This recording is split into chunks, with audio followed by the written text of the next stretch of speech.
Hello guys, welcome to my channel Shirsha lifestyle. বন্ধুরা, তোমরা সব ভালো আছো? আশা করি ভালো আছো।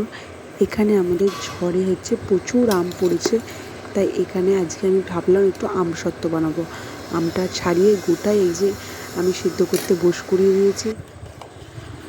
সেদ্ধ হয়ে যেতে এখানে আমি হাতায় করে বা আপনারা ছাঁকনি করেও তুলতে পারবেন। তুলে এই যে দেখতে পাচ্ছি আমের নরম ভাবটা আমি নিয়ে নিয়েছি আর আঁটিটা ফেলে দিয়েছি।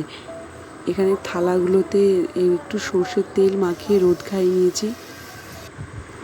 সেখানে রোদ খাওয়ানো হচ্ছে থালাগুলো। এখানে আমি চিনি দিয়ে চিনিটা গলিয়ে আমটা দিয়েছি, দিয়ে পরিমাণ মতো নুন লঙ্কা দিয়ে নিয়েছি। দিয়ে এরকম করে খুন্তি করে এরকমভাবে ঘুরিয়ে ঘুরিয়ে ওটা একটু টাইট ধরনের করতে হবে।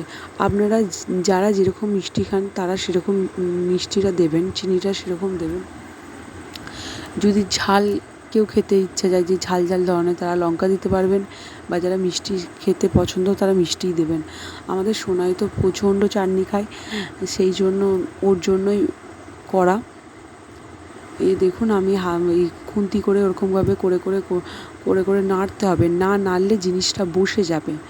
নেড়ে নেড়ে ওটাকে একটু টাইট ধরনের করতে হবে।